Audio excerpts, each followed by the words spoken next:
Hello, everyone. I just make sure we all get seated. Do we have enough chairs? We have one more chair, Art. One more chair, maybe I can sit. Yes. That's okay. Thank you.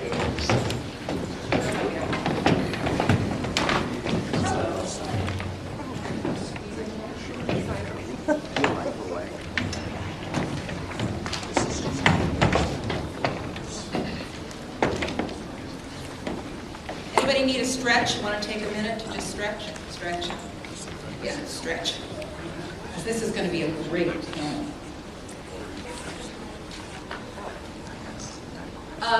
For those of you who don't know what Einstein's alley is, I think the easiest way to describe it is the way, if Esther Certain asks me what Einstein's alley is going to be when it grows up, I always say my desire is that in just a few years, when people talk about Silicon Valley and the research triangle, they also mention Einstein's alley in the same breath. We have such wonderful, wonderful resources here in New Jersey in terms of a skilled workforce, in terms of a great location, in terms of smart entrepreneurs, and I think it's time for New Jersey to be defined by other than Snooki and Tony Soprano, right? So, yes, we want you all to be the face of New Jersey.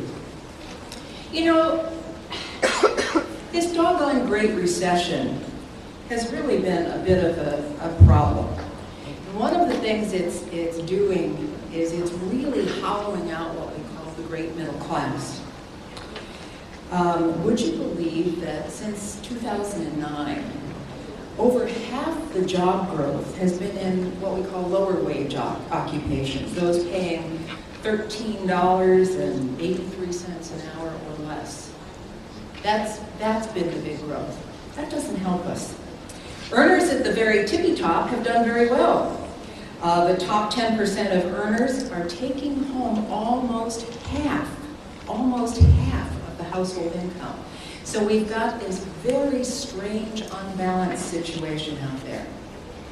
We know that globalization and advances in computing and automation mean that we are all facing competition that's tougher than it's ever been. From workers from overseas, from machines, lest we forget machines. You know, these days they say if your job can be written down by some of you technical writers out there, it can be done by a machine. So the trick is to make sure that what you bring is special and cannot be duplicated by R2D2. The people who are really moving up are those who've responded to competition by upgrading their skills and upgrading their efforts. You've certainly heard Deborah talk about the fact that you really do have to be present in many, many environments these days. The ones moving down are those who haven't done that at all. Even the world of work is changing. Do any of you have kids who are in the millennial generation? Or, yeah, you know? They say they want to make an impact. They want freedom. Well, they say they care more about that than they do about financial rewards. So that's another generation's ethic. We now have, for the first time, 4 generations in the workforce at the same time. It's really a new situation for employers, and it's a new situation for people who are employees and want to be employees. So I think today is all about, if the millennials want freedom, what do we want? What do you want?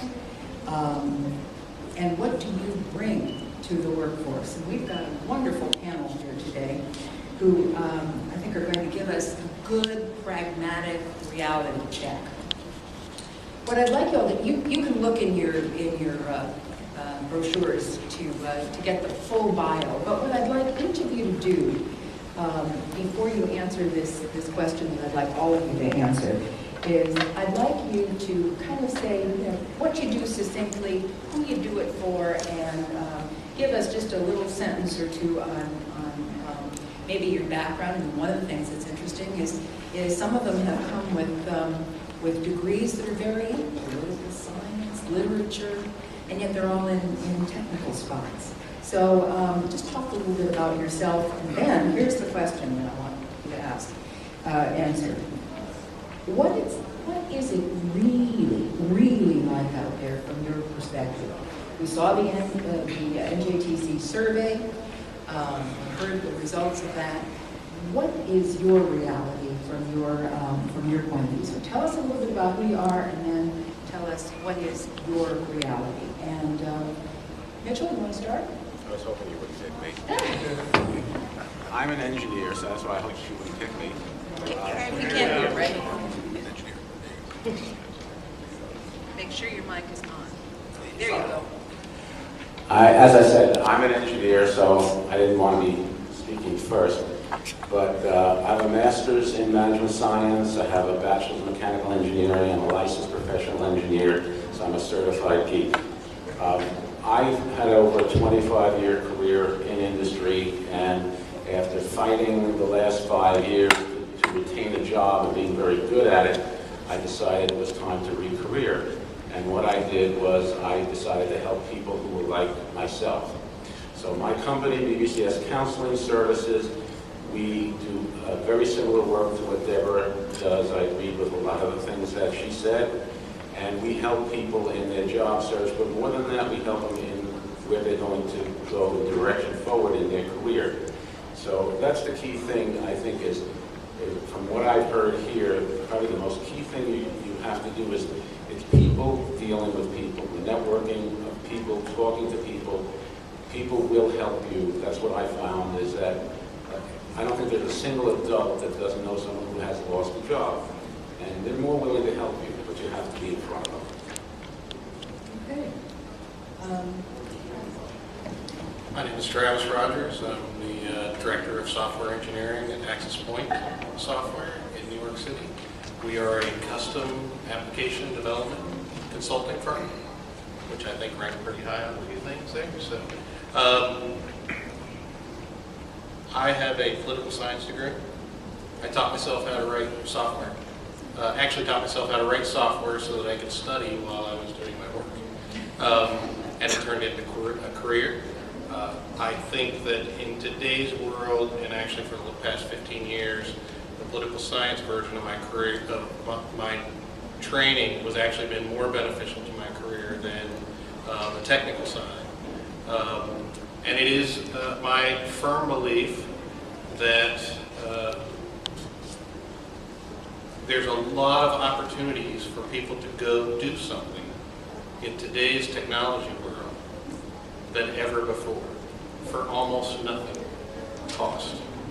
The reality of my situation is I need people that can do almost anything. They have to be able to face a client. They have to be able to write software. They have to understand hardware. And at the same time, they need to be able to switch rapidly. Those are the things that's my reality. Those are the things I hire for and that I look for and that I build upon in my organization.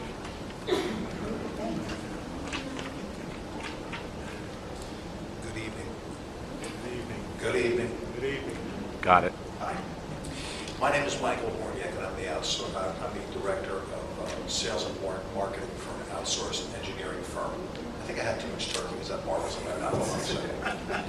But at any rate, actually, a little history about the company. It came out of an incubator program right from yours truly, NJIT, right on Block Street. What we do is we actually make things. We're patented inventors. We work with biomedical companies. We work with consumer goods folks. We actually do industrial automation. So we have a shop in Denver, New Jersey.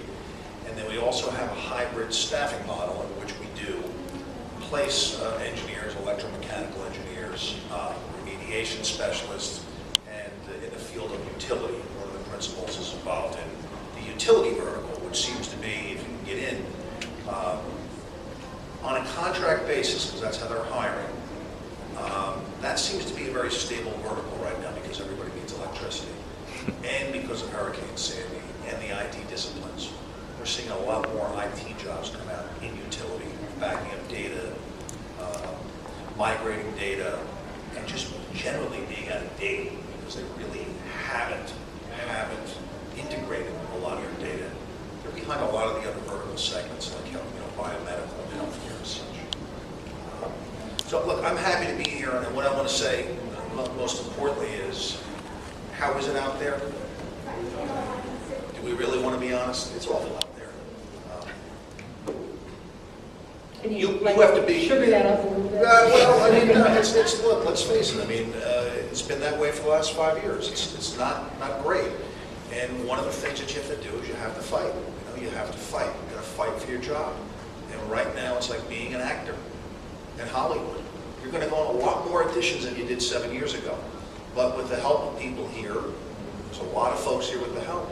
If you can build your own brand, and you can go out there, you win that audition, you've got a job. Thank you. Oh, good, you get applause even if the message is a little tough. You're good crowd. That's it. All right, George. You know, I have to echo my esteemed colleague's viewpoint. It is about how you personally brand yourself. And from that standpoint, throughout my entire career, it's been about branding. I'm a marketing professional by trade. I have 3 degrees, 2 international business and an MBA in marketing. For the past 8 years, I've worked for what I consider a great IT organization. We just expanded out into Edison, the Metro Park area, right by the train station. And at the end of the day, you know, we talked about a survey that was recently mentioned, that 46.5% of IT organizations are going to be looking to expand their staff. And I can say with affirmation that we are in that 46.5%. Part of the reason why we opened an office in Metro Park was to expand our staff. We brand ourselves as a people-based organization. Okay, we don't brand ourselves based on being the so-called body shop or something in between like that. But at the end of the day, our technologists represent us. They represent us to our clients. They represent us to other prospective clients, and we need good people.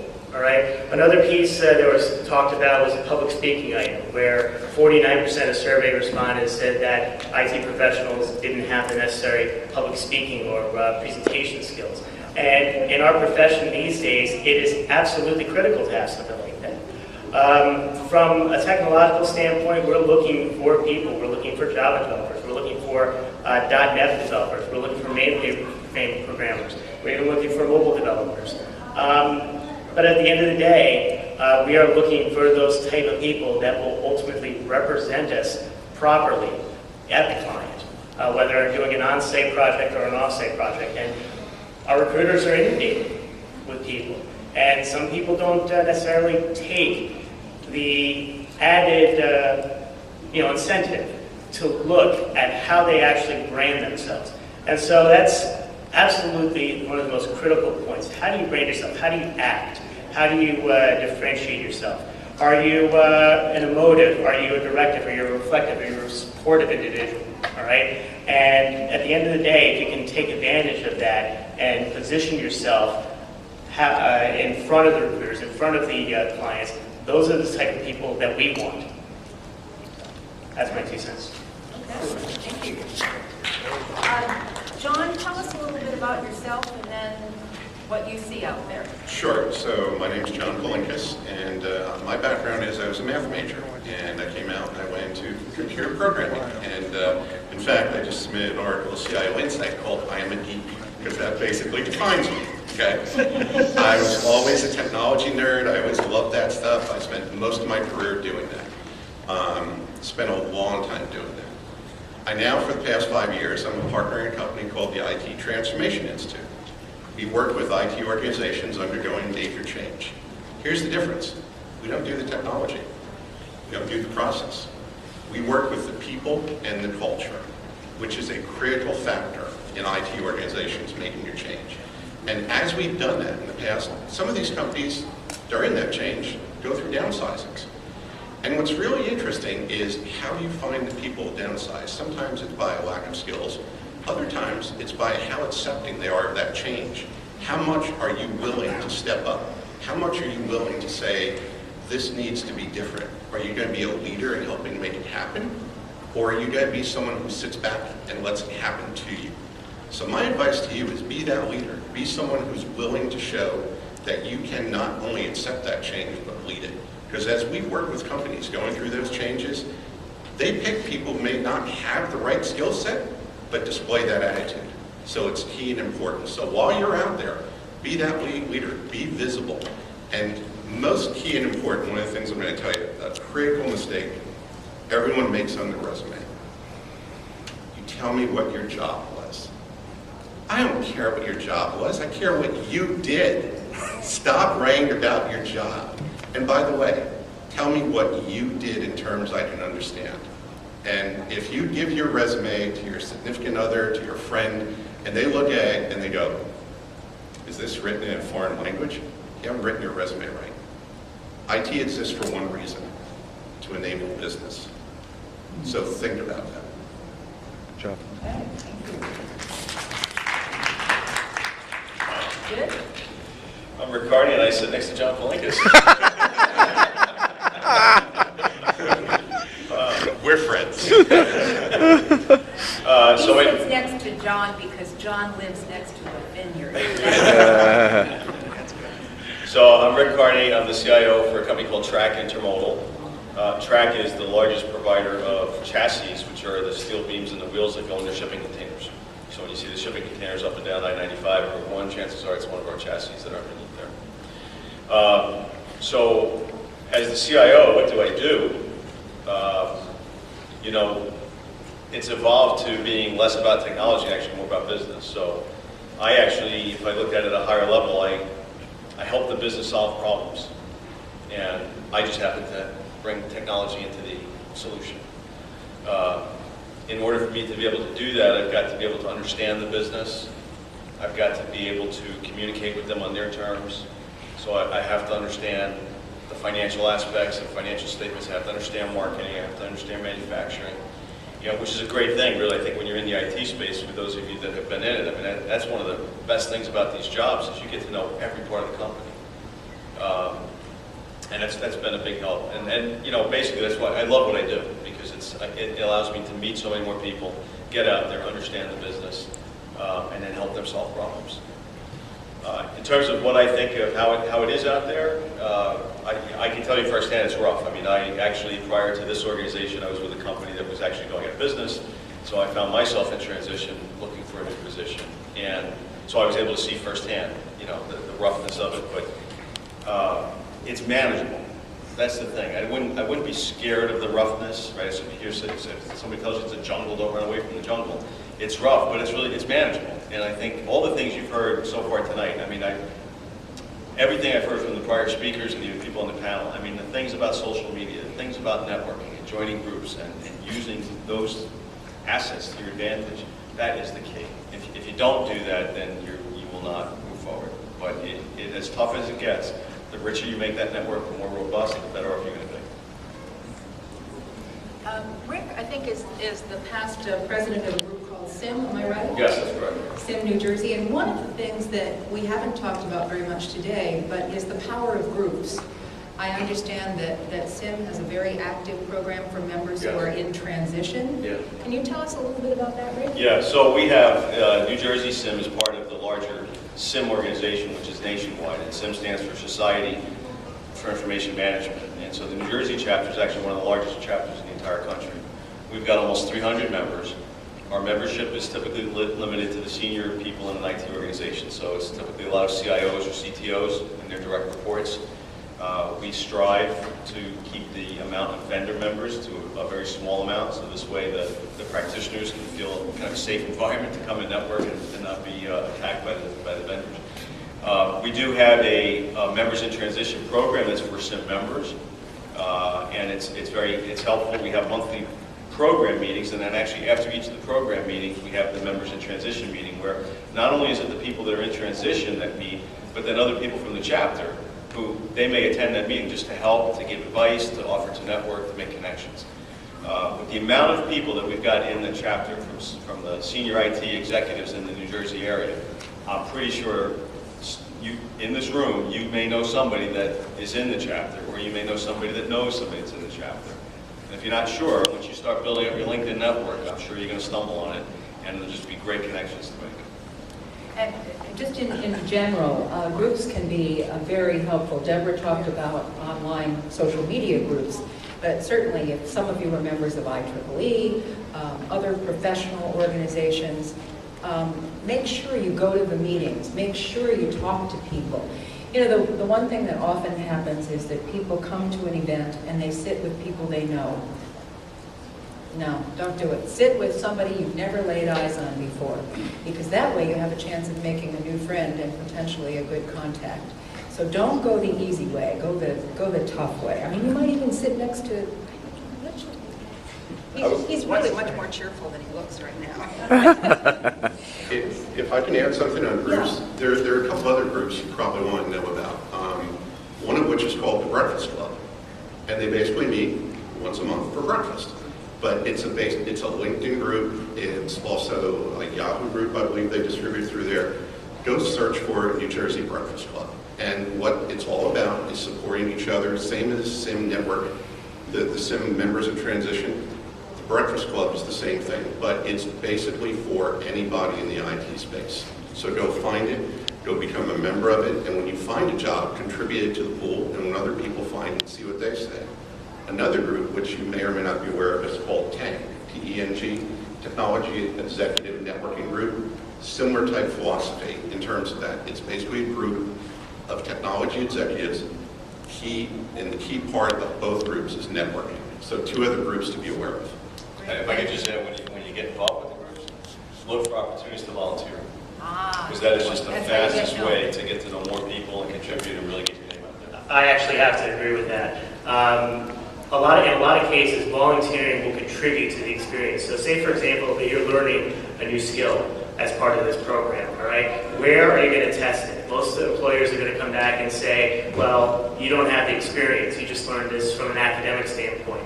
Volunteering will allow you to put some real-world experience behind it. You can go to a variety of areas.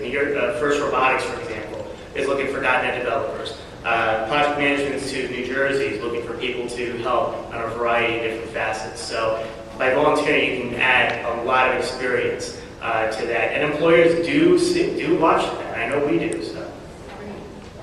Any other groups that you guys might suggest? Nope, that's excellent. Thank you. Thank you. How many of you are IT people? Okay. How many of you are on the technical side of IT? How many of you are on the sales side of IT? Okay. How many of you are analysts, writers, that kind of a job? Okay, good. What else do we have out here? What other kinds of backgrounds that we need to know about? Project managers. How many of you are project managers? Okay, good. Other jobs, other big categories? Software developers? Okay. Say please.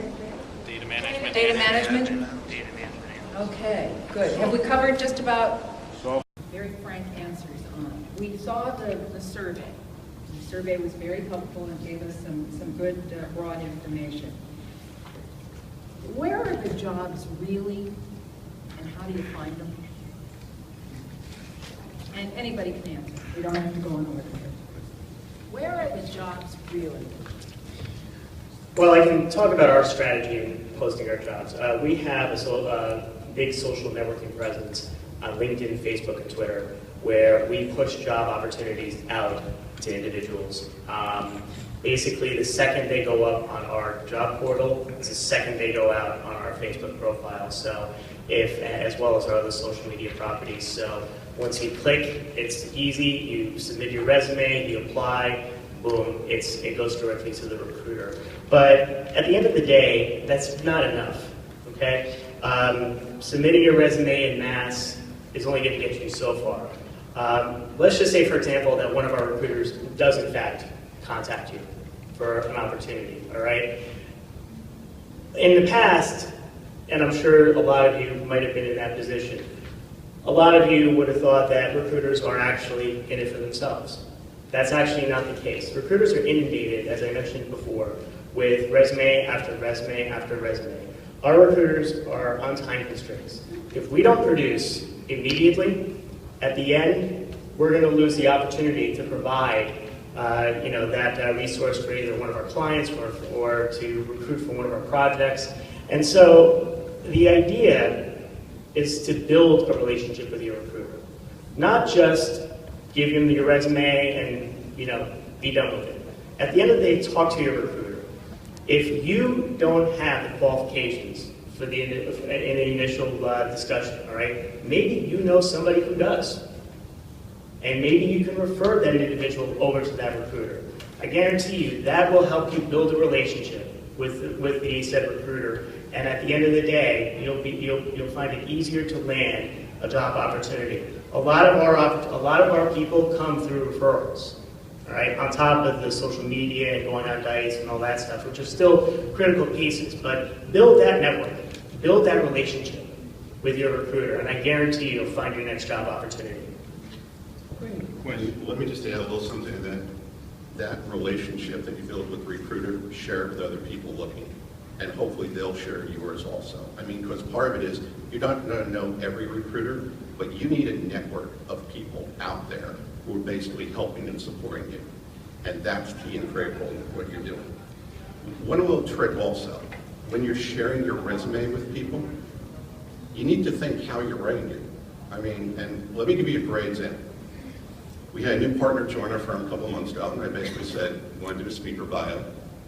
Send me your resume, and let me tell you a line he had on his resume, the way it read when he sent it to me. He's an engineer, by the way, so he's a geek also. The line said, basically, work to create a technology device to distribute to the 25,000 service people to help improve delivery experience. Okay. Now, so what does that say to you if you're a recruiter? Okay, you probably toss that one in the trash. Let me tell you what he really did in the way I wrote it.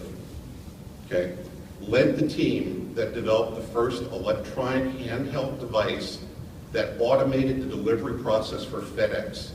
I not only changed the company, but the entire shipping industry. If you're a recruiter, do you think you're going to read that resume? Yes. Think about what you're writing when you write it. And oh, by the way, resumes, you're lucky if the recruiter reads the first quarter of the first sheet. So get it in quick and get their attention. You get their attention, they'll read the rest. That's absolutely right. At the end, as I mentioned to you before, our recruiters are inundated. They only have a few seconds to read that resume. So you have to make sure that resume is framed correctly and to ultimately get their attention. So, I agree.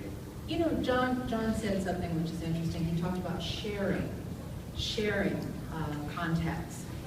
Some of you say, well, you know, there are tech meetups that are around. Why would I go to a tech meetup? It's a whole bunch of people that might be in the same situation I am. Well, the wonderful thing is everybody is looking for the same thing, and you find that as you talk to people who might also be looking or in transition, you will find that they will mention opportunities that you can follow up on that weren't right for them, but might be just perfect for you. So that idea of sharing with folks you meet who are also in transition, sharing recruiter contacts, etc., very important. I'd just like to add, when you go to stuff like that, if you go for yourself, everyone around you will know. You need to go for the other people around you. That's also the same for the workplace environment. You have to interact with people. You have to be nice. You have to care. So don't go to a meetup thinking, I'm going to find a job. Go to a meetup thinking, I'm going to find a friend. And maybe I can do that friend a service. And that's the process of making connection. It's not, I mean, I agree with all the things that's being said here. But this is the world today is about interpersonal communication, and interaction. It doesn't matter what your job is. There's very, very few jobs left on the planet where someone is sitting in a back room being left alone to themselves. Everybody is expecting you to hear them, to see them, and to respect them. So when you go to these things, when you're interacting with us later on, it shouldn't be just about, here's my resume, help me out. It should be finding common ground. So those are the things I think we talk a lot about soft skills. And for many years, I sat in a back room and did whatever I wanted to do, and as long as it brought some money in, it was okay. Fortunately, I had some political science training, some other things like that, that when that stopped being effective, led me to some other opportunities. Also, I just want to add, you're going to talk to some of us later on probably, and we've talked to other people, we've heard other people. You really need to listen. I've been to a couple of these events like this now, and what I found is people want to hear what they want to hear. And I'm probably not going to tell you what you want to hear, but I am going to try to help you. And so is everybody else on the committee. So take a deep breath. Stop worrying, and I know that's hard to do because I was out also for quite some time. Stop worrying about how that person's going to help you, and just listen and make a relationship. That's great Little advice. diatribe there. Great advice. If I can also add in terms of where the jobs are, I think as IT people, one of the things we often think that the IT jobs are in the IT organization. And what's happened over the past 10 years is there's a phenomenal amount of IT-related jobs that are outside IT. So as you network and as you look for jobs, just don't think about reaching out to IT people in those companies. I mean, you think about SEO analysts, search engine optimization, you think about user design, you think about user acceptance testers. I mean, all these different types of disciplines are all IT-related jobs. They're being hired outside of IT, out of the direction of IT or the approval of IT. So some of the jobs, where are the jobs? The jobs are in IT. There's a lot of jobs outside of IT. Go ahead. I just wanted to add to that when you network with people, the people you network don't have to always be in high positions. The people you want to network are people who know a lot of people, talk to a lot of people, because again, that's how you make your connections. They don't all have to be in high management positions. All you need is a pointing in the right direction from somebody who sees a lot of people, and that could be the difference that gets you that connection for a job. That's great advice. Well, one other comment about networking, it's not a one-time event. Most times people network and they come to this event, oh great, I'm here, I've networked. You need to network every day. I mean, you need to be visible, you need to be out there. And by the way, you shouldn't be out there saying, hi, help me, I need a job. You should be out there telling them things about you, things that you did, you volunteered for something. But be out there and be visible, because you're not going to be found if you're not visible. We have an urgent question from the audience. No, the only question I had, I'm not trying to be redundant or anything, but is it really critical for you to be on? Is it really critical for you to be on all social networks? It's critical for you to be social. How you decide to do it is different. Okay, but I don't need to be on all of them. Like for instance, Facebook. I'm not really a Facebook fan. That's all. You see, I'm, being a marketing individual by trade, in my profession, I have to be on social networking. I have to be on Facebook, I have to be on LinkedIn, I have to be on Twitter, okay? At the end, that's, most marketing professionals are on all those social networks, okay? For the IT professional, I think that's equally so. Because how else are you going to be found by the recruiters, all right? They could, if they go on a DICE, for example, there are tens of thousands of resumes out there, all right? You go on LinkedIn, as much as LinkedIn is what is called the gold standard, all right, there are at least 65 million users on LinkedIn, all right? Google Plus, a few million there. Facebook is inundated with individuals, all right? Think of it this way, all right? If you are amassing your presence, your brand, okay, and having a unified brand across the social networks, do you believe that you will be more likely to be found by that recruiter? Possibly, yes. So in that case, wouldn't it make more sense to spread out your risk and go on multiple social networks and be found by that recruiter who you ultimately will build that relationship with? Possibly, yes. So there you go. The other thing we add is if you go on multiple networks, be active on all networks.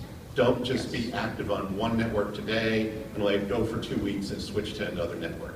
I mean, there's a great feature on LinkedIn if you didn't know about it. If you post a status update, you check a box, and you also tweet at the same time. Figure out ways to take advantage of those things to get the same message across multiple networks, and make sure you're consistent. That's a key part of it. Good, another good piece of advice, but the one piece that I want you to remember is be social, however you're going to do it. The whole idea is get out there and meet people, whether you meet them digitally or whether you meet them face to face. How many of you know what EQ is? EQ. Yeah. I want you to read for that term. You know, Deborah was saying follow the trends, follow the trends out there. I want you to do a little reading about EQ, because people are now saying that EQ might be more important than IQ. It's your emotional intelligence quotient. It's the ability that you have to meet people, to interact, to be up on your feet, to say things. You know, I read a story the other day. An introverted engineer is somebody who looks at his or her own shoes while they're talking. An extroverted engineer looks at your shoes while they're talking. I mean, you've got to get that head up and look at the folks however you do that. So I hear that as a really important thing that all of you are saying. Travis?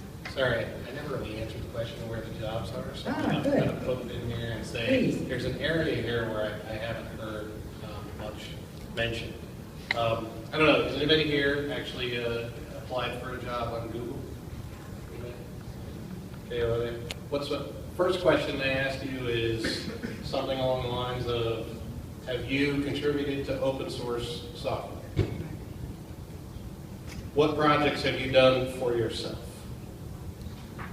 Those, in today's world, and it's not just software, I know there's a lot of engineers and technology guys here.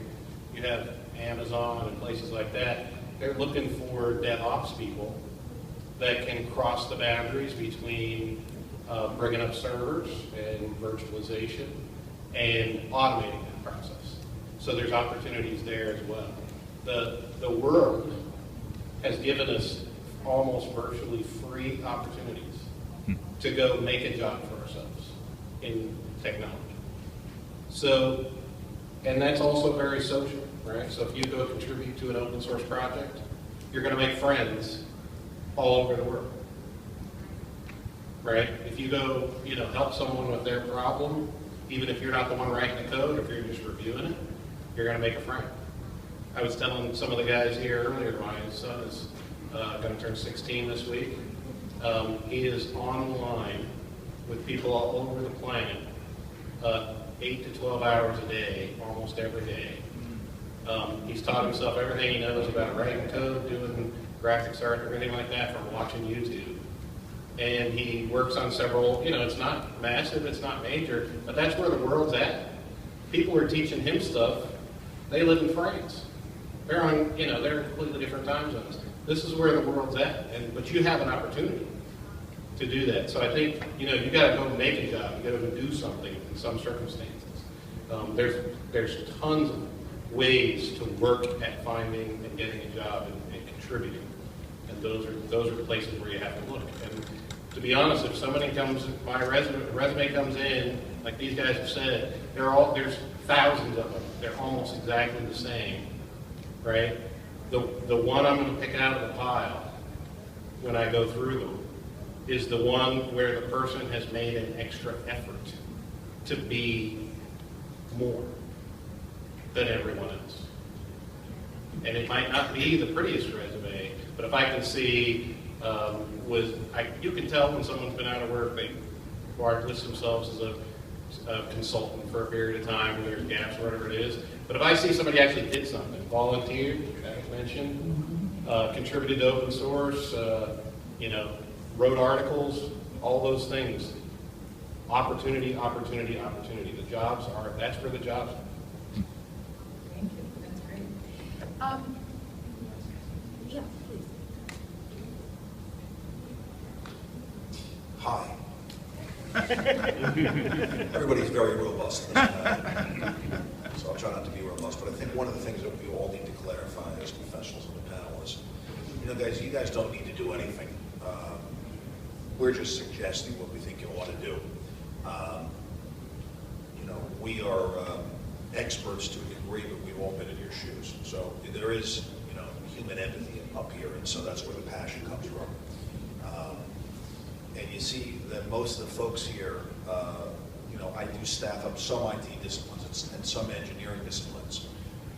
But it is the key of being visible versus invisible. And look, if you take 3 suggestions, or 4 suggestions from this particular seminar, and you put them in place as opposed to what you weren't doing, because not everybody, when we say, well, you need to be more social, well, there's a lot of people that are still very shy, and you know what? The drug market's pretty saturated, so I guess you have to take Paxil and Prozac and everything else to keep social. So, I would just say that try to be gentle with yourself and take baby steps, and try to go to some of these things, and try to do the best you can. And like these guys were saying, volunteering, articles, everything else, because you know what? I went through the same thing. I was in huge denial for a long time, and I lost a job, and I was going to find a job in a month. And that never happened. So thanks for letting me share. I want to add a key point to this. And it is a question of how you view yourself. All right, I mentioned the 4 personalities: emotive, which is an individual that stands out in the crowd; the directive, which likes to be in charge; the reflective, which examines everything carefully and logically; and the supportive, which is the individual who is easy to listen to and is not forceful in what they do. All right. The question is, where do each of you land in that? Okay, and how can you take elements out of those four pieces and turn them into something that will ultimately help you sell yourself to that recruiter, to that hiring manager? All right, and it's something that takes time. And they teach these things in salesmanship. I believe there's a class in NJIT actually. I know I teach it at Passaic County. But at the end, you have to learn. How you rank yourself within those personalities. And then if you understand those personalities, you can then go the additional step in figuring out how you sell yourself to those types of personalities. And they're all over, so. Let me ask the audience a question. How many people out here have something in their career that they've done that's a major benefit, impact to their organization that they're really proud of? Show your hands. How many of you have highlighted that on your resume and tell people that when you meet them? A lot less hands. Think about that.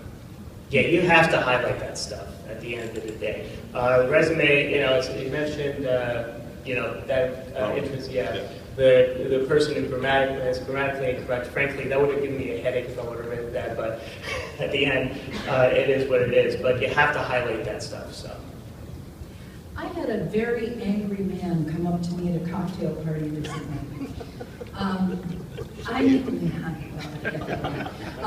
Einstein's Alley has been a proponent of high skills immigration reform. And one of the things I love about this program is that the proceeds from H-1B visas are what go to the federal government and come into the Department of Labor and are funding this program. So you should know that. That's where the money comes from. But this fellow came up to me. He was still working, but he said, I'm backbenched at a consulting firm. And he said, I'm 57 years old, and I'm great at critical thinking. And nobody hires critical thinking skills people anymore. Now, maybe he had 2 glasses. But what do you say to somebody who says that? What kinds of talents are people looking for? Rick? I'll take that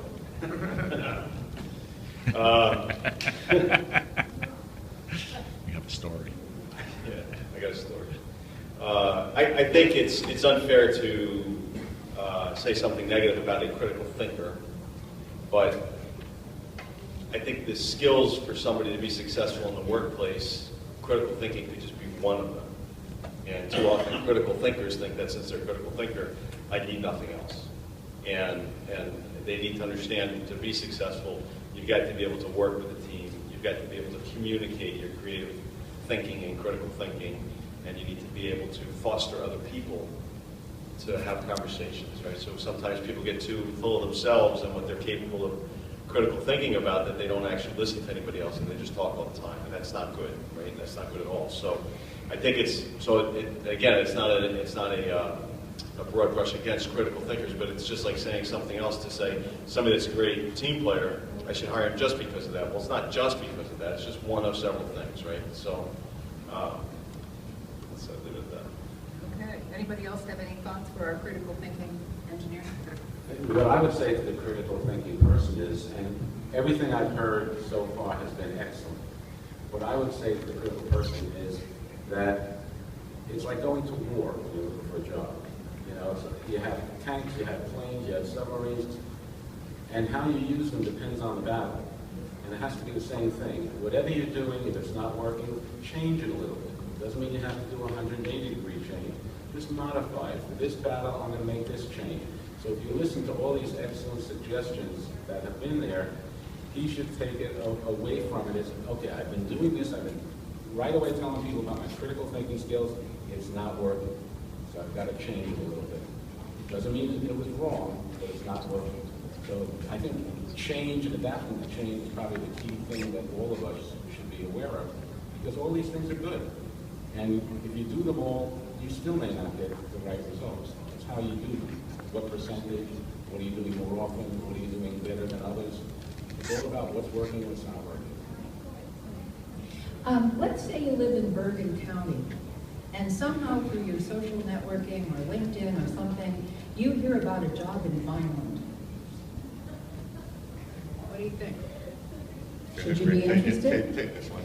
I would ask why it's not in Sussex County, first of all, but anyway. Okay. Michael? Oh, sorry. You know, if you need the job, you need the job. If you want the job, you want the job. But you've also got to recognize what the opportunity is. So I had a similar situation in my career where living in Somerset and then Morris County, New Jersey, that I had an opportunity to go work in Westbury, Long Island. And on a good day, the one-way commute was just over 2 hours on a good day. On the bad days, it was worse. But I did it. And I did it with the forethought that I'm going to do this, I'm going to do the job, I'm going to be successful, and it's going to be a great step on the career ladder for me. And I did it with that mindset. I'm not going to be there for 10, 15, 20 years. I'm going to do this thing for 3 or 4 years because that was kind of the nature of the assignment. And it paid off as I expected. I mean, it was a great job. I learned a lot. I contributed a lot. I made a huge difference to the organization. And it really helped my career. And you grin and bear it. You find ways around it.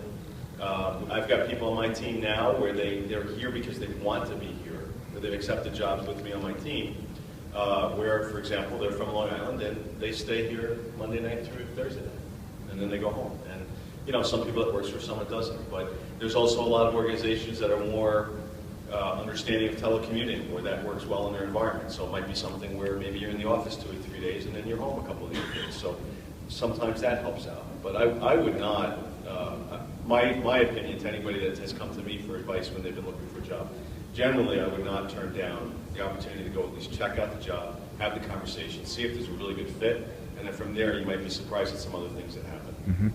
Good. Michael? I think the critical thinker would think himself out of the job. He would not go down the line. You know, it all depends on the scenario. Just like Rick was saying, I mean, you know, if you look at Bergen County and the cost of where you live in Bergen County, and the job is going to be $65,000, and you can go down to Vineland and make $60,000, well, you could meet new friends, meet new people, and start over, change your people, places, and things. So in that particular instance, that sounds like a good one to me. I don't know where that job is, but let me know after the meeting. I'll think about that.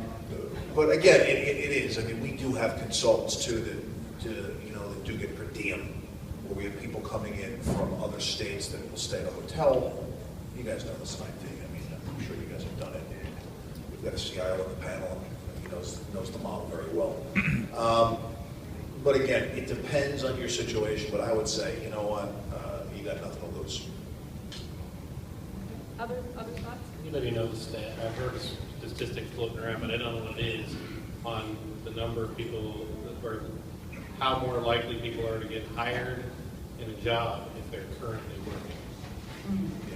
I think it's pretty phenomenal right now. So if you're currently working and you're looking for a job, it's actually easier to get hired than if not. So my response to that would be, I guess unless you have a large trust fund, figure out a way. And on top of that, I think also, particularly in technical fields, the longer you're out of work, the further in touch you are with what's going on in that industry.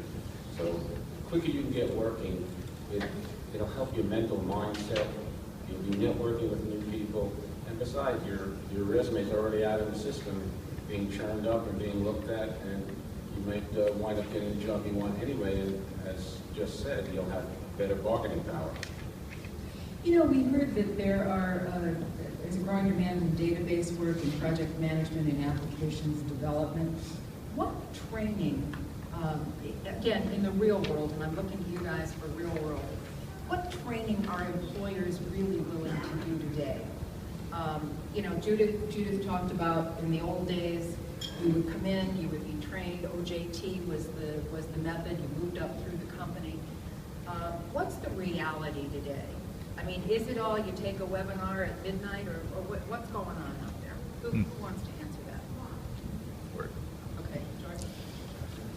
Well, we offer reimbursements for training at our organization based on the IRS guidelines. But on top of that, we also, if there is a specific IT need or technology that you need, that an individual does need training in, we will cover it.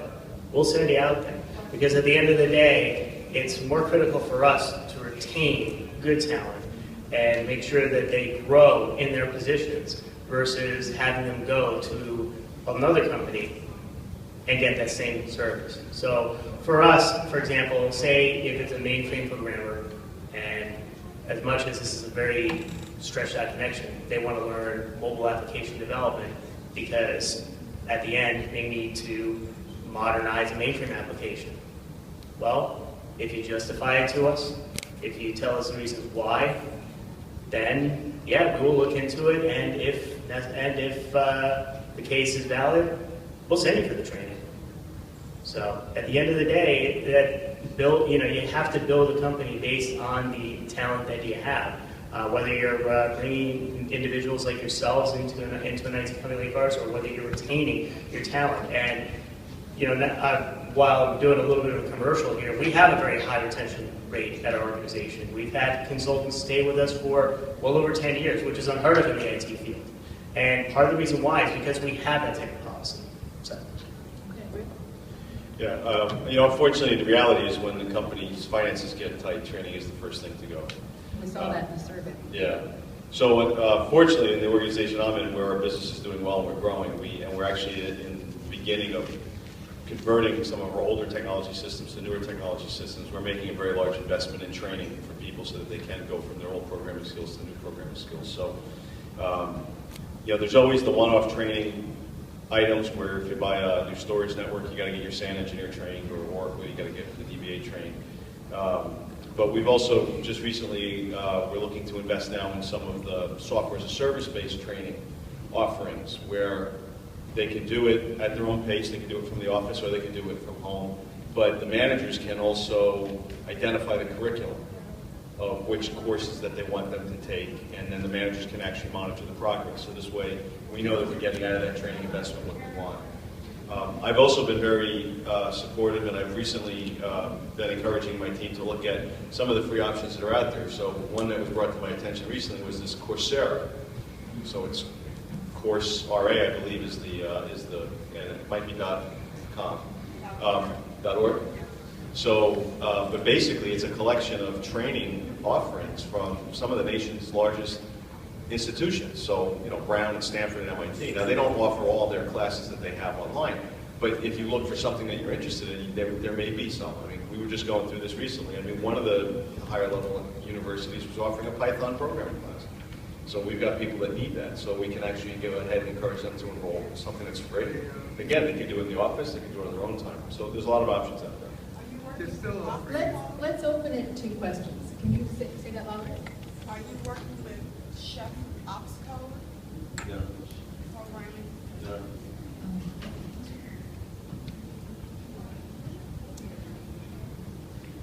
Is there, because there's a lot of software programs out there, languages, which is the most popular, most widely used?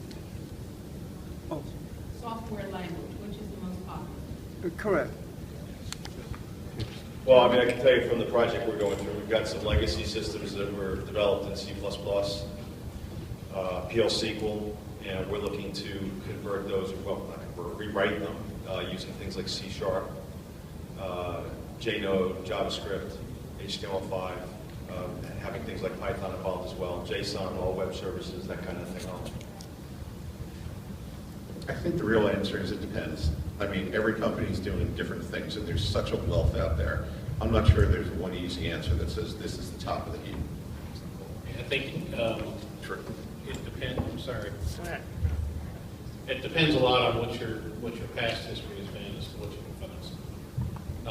So if you have history, for example, in the finance industry, then you can probably focus on C, C++, Quant, some stuff like that. If you're a more general programmer, like Java, C#, I choose Java because it's all free. So if you're looking for something to get into, and there's so many open source projects that you can really learn from great masters of development when looking at their code. That's why I would lean that direction, where the C# and the Microsoft stuff is a desirable skill set, no doubt about it, but it has an investment that goes along with it. I think you can buy basically everything from Microsoft for $1,000 or $1,500 a year. You can get everything they have. That's a significant investment if you're not working, but that's a way to go as well. There's, Ruby. There's a number of languages. I think when you need to look at them, the popularity is pretty well known. There's sites everywhere that show you what's the most popular. You need to look at the industry or your own personal talents and decide which one of those you want to pick up and learn. Lady with the microphone. Okay, yes. I heard a lot of talk about different skill sets. I'd like to know, what do you feel is the best way to leverage? Obviously, a lot of us have a lot of experience. I've worked across industries. I have experience in project management. I have those soft skills that were talked about, as I've done work in advocacy and campaigning, as well as database, and have a degree in finance. And all those skills work well together, because I believe that you just really need to understand what the business is and be able to apply those skill sets across the business. But how do you get that across on a resume? Because I've heard people giving me different advice. Oh, you should make different resumes for different things. Oh, no, put it all together. What do you suggest is the best way to do it? I think you should always customize resumes for particular opportunities. You have one base resume, and that covers a lot of things, but then as you see opportunities, you tweak it for that. But the best thing to do is early in the resume, say what you can do with that skill, that you use so-and-so to save the company $300,000. Again, it's like a web page. When you look at a web page, if you don't like what you see on the first page, you don't go to page 7. So your top third of the resume is what they're going to see. If they don't see what they like, they're not going to go to the bottom of page 2. Other advice? Yeah, let me add something about your resume. I was a Baldrige examiner a long time ago, and they taught us something very key in there, to score an application. Because people write all this information. 2 key words: so what? Read what you wrote and ask yourself, so what? And if it doesn't answer that question, it doesn't tell you what you did, what results were achieved, it's wasted space on your resume. Go back and read your resume, read what you wrote, and ask yourself, so what, when you get to that question. And if it answers that, then it's a good thing to have on your resume. So think about that. Other Well, I have a question. A little self-advertising, if I may. As a recent certified cloud master from NJIT, one of the things that I'm looking for is an opportunity to utilize the skills that we obtain migrating companies into the cloud, custom. There are several different issues that you have to deal with in dealing with these migrations. A lot of things to be careful of, a lot of things to be wary of. I just want to get some input from you as to how important that is in your company right now. If you look at cost implications, where you're going in the future. Where do you see your company's IT infrastructure now, and where is it going to be 5 years from now? First, we are migrating to the cloud. We are putting a lot of cloud services in our organization. So that's so I can't really comment more on a strategy that we're implementing at our organization, but there is a push to move forward into cloud computing. I think I want to echo what you mentioned. All right, you talk about a lot. You talk about that you just got this certification and you went through the classes and all that stuff. All right, and that's great. But at the end of the day, you know, what you have to do is you have to justify what value you can add to my company. What value can you add to Data Inc.? You know, we put out a requirement that requires something to do with the cloud. All right, what can you do to answer that requirement? Take your resume, match up the skills, your experience, your expertise, and tell me what you can do for me. All right, it's not just about doing having that relationship. You also have to have like this initial presentation where you have to outline what you can do for us at the end of the day, and that's a relationship you build. And if it just so happens that you can't meet 100% of the requirements there, okay, that's fine. Next opportunity, you might be able to meet that, but it's all about building that relationship. All right, so you can't approach it from the standpoint saying that, you know, we're talking about strategy and all that stuff. You have to look at it one at a time. Look at the requirement, see how you match up to it, and if you are 100% match, and nobody's ever 100% match, but if you match enough of it, then you have an opportunity.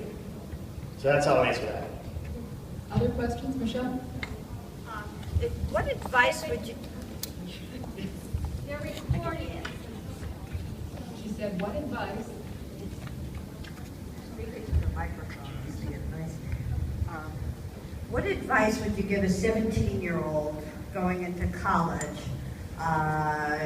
who's in the techie world but has, do they need to come out with, or would you give them the advice to, yes, get a degree in an IT field, or because they've grown up with it, that they can still work in the field, but with degrees in other areas, whether it be engineering or biology or whatever. But do kids going into college now to participate in this 4 years from now or 6 years from now need a degree in IT? I detect a teenage child there. So the first advice I'll tell you is encourage them to do what they like to do. If they like it, they'll be successful in it. If you're going to push them towards IT because it's the next big thing and their bent is more graphical arts, it's probably not going to play out.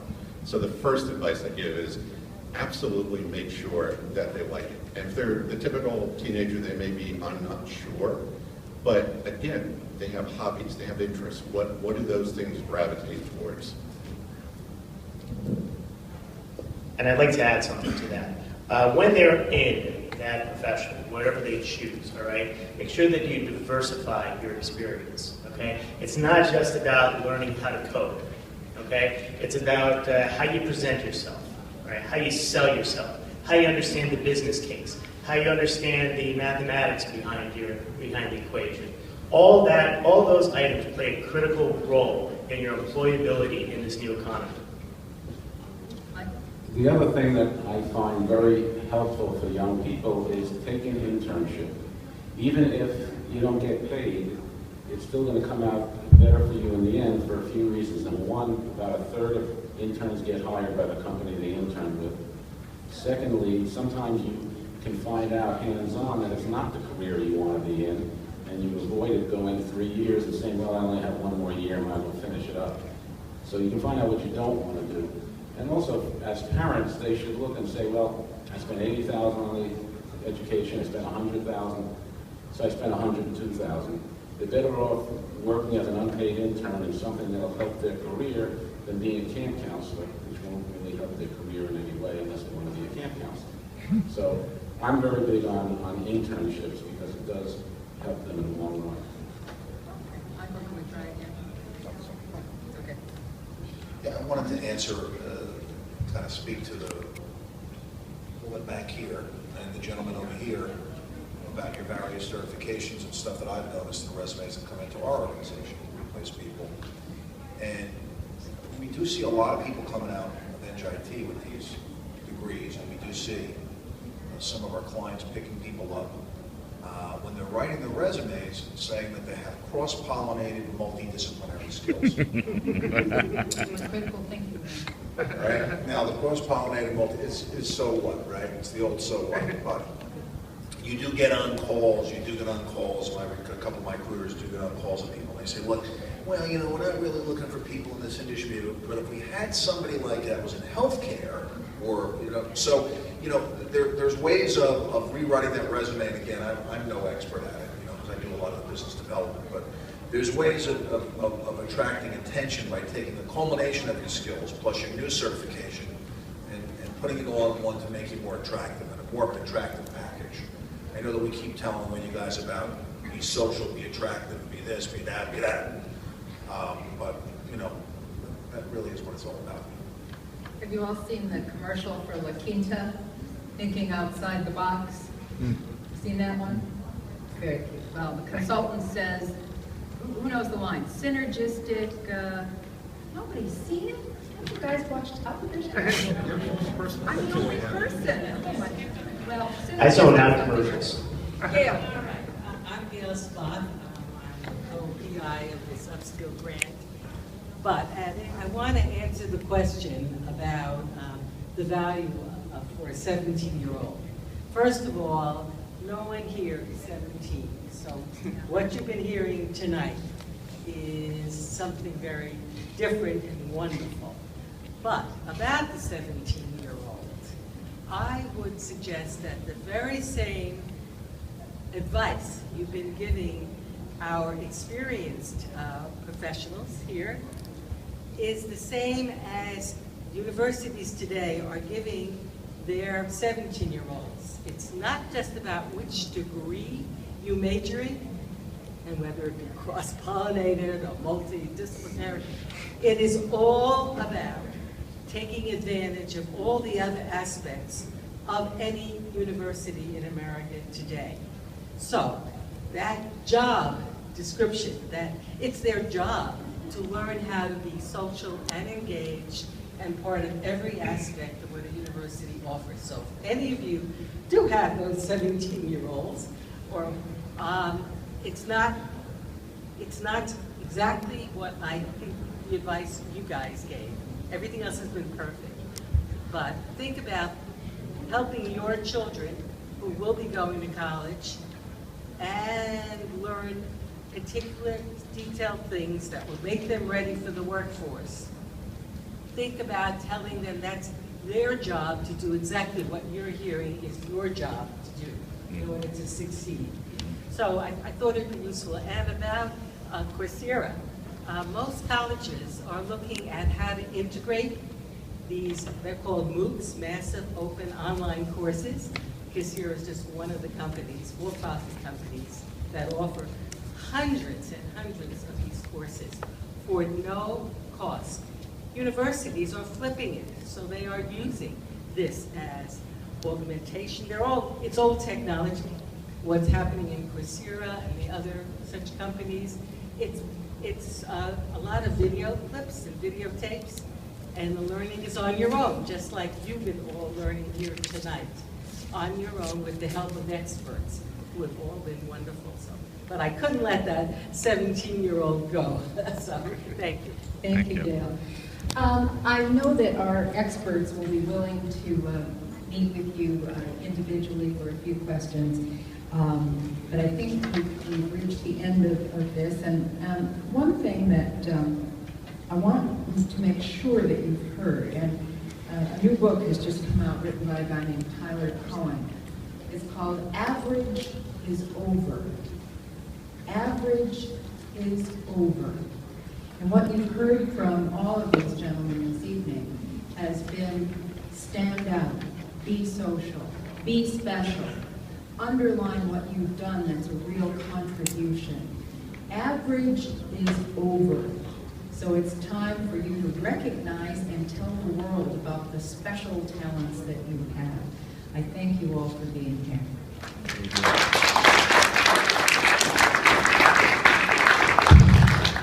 Thank you, Katherine.